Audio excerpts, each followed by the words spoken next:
সাথে যে আছে সে এক জিনের সন্তান।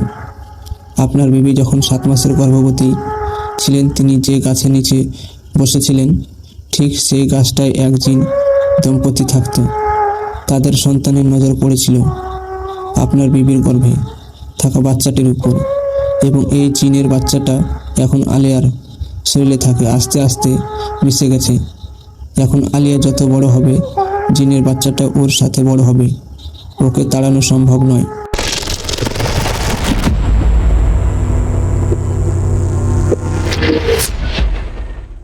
আসসালামু আলাইকুম, আমি শরীয়ত মানহা। আচ্ছা, আপনারা জিন বিশ্বাস করেন? হয়তো অনেকেই করেন না।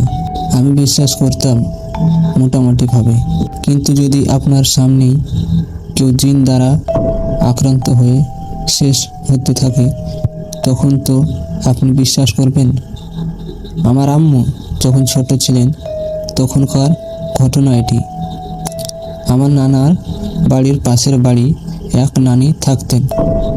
তার 3 ছেলে ছিল, বা সেই নানির নাকি খুব শখ ছিল তার একটি কন্যা সন্তান হোক।